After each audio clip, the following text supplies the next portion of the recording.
I'm Shasheena Rolle. As always, it is so great to have you with us. Topping news, the impasse continues between members of the Bahamas Industrial Engineers and Management Supervisory Union and management of the Grand Bahama Power Company.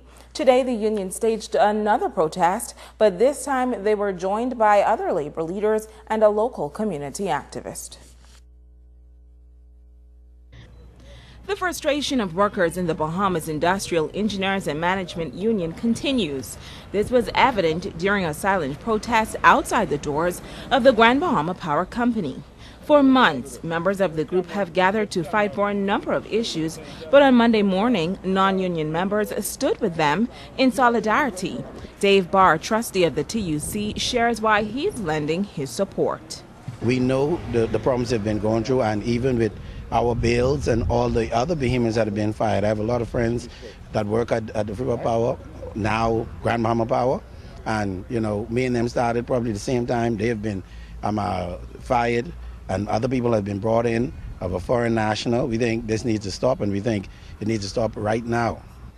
Executive Vice President of the Bahamas Customs and Immigration Allied Workers Union, Darren Brooks, along with a local community activist, were also present. We're here in a show of solidarity with another union under the Trade Union Congress umbrella, and today we thought it was best to support the president here, the vice president here, and all the other executives of their union in their plight to get their matters heard and resolved in a timely fashion. I have to support the union. I'm supporting the managers union. I will support the line union. I'm going to support every activity there is against America, and it is driving me back to the point to get back on the street with the residents again.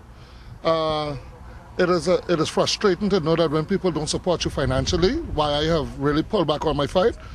But apparently, it seems as if the less we speak, the more they do the damage. Union leader Pedro Edwards maintains that there are many outstanding issues that must be resolved, including management's failure to operate in good faith, the electrocution of a former colleague, the unfair treatment and termination of Bahamian workers, but what he deems worse is replacing them with Canadians. The work permits cannot happen, and we're saying to the government, and we're going to keep at this until the government get it right.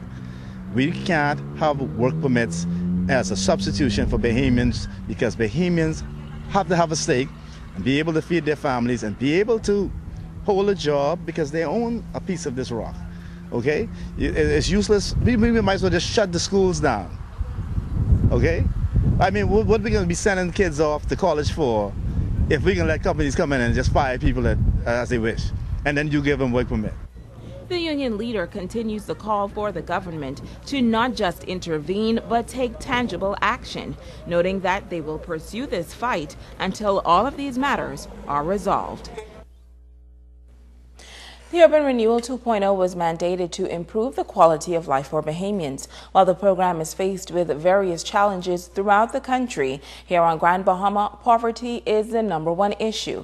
Tonight, Sabrina Brown speaks with the minister responsible about the way forward for Grand Bahama. Minister responsible for urban renewal, Deputy Prime Minister the Honorable Philip Davis, says the economic downturn on Grand Bahama has led to a social decay over the years. This, he says, has made the work of urban renewal even more challenging. But Minister Davis says his government remains focused on restoring and transforming lives through initiatives designed to meet the needs of the people. Programs that will be designed to achieve that objective it will be designed by what is met in the particular communities. And so, for example, in New Providence, the thrust is to have programs that will impact more on criminal activity because of the high incidence of crime in New Providence. In Grand Bahama, poverty, homelessness, healthcare are some of the issues that afflict the residents here. Grand Bahama could be on the brink of an economic revival, with major developments expected to come on stream. And as the Department of Immigration gives priority to the Bahamianization policy, more jobs should become available for Bahamians. The country's second-in-command says training is also an essential part of the government's plan to empower its citizens. what we have come to realize is that a number of our Bahamians have to be retrained and be ready for the new world as it unfolds. And so training is an important component to going forward. According to Minister Davis, the government will work to ensure that qualified Bahamians are not overlooked when it comes to job opportunities. We have to identify what the initiatives are, what the projects are, and once we know what's on the drawing board, we'll have the time to tailor and design programs to train Bahamians to fill the jobs that are to come. And I'm very optimistic, and I don't buy into the fact that they are not qualified Bahamians. What I buy into is that Bahamians, if they are not qualified, they could qualify themselves in time to take over the jobs. Sabrina Brown, ZNS Network News. In other news, a female motorist escaped serious injuries following an accident in the downtown area this afternoon. The woman was driving a red Oldsmobile Alero when she was involved in an accident with a Suzuki bus in the area of Mackenzie Street and Adventures Way.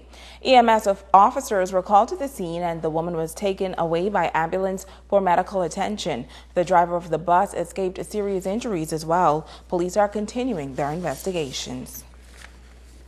Meantime, police are looking for an Abaco man who is accused of housebreaking and possession of an unlicensed firearm. 19-year-old Peter Dawkins Jr. of Murphytown is considered armed and extremely dangerous. He is described as 6'1", slim-built, dark complexion with short hair. Now, if you know the whereabouts of Peter Dawkins or where he can be found, you should contact the nearest police station. Stay with us. The Bahamas Tonight continues right after this.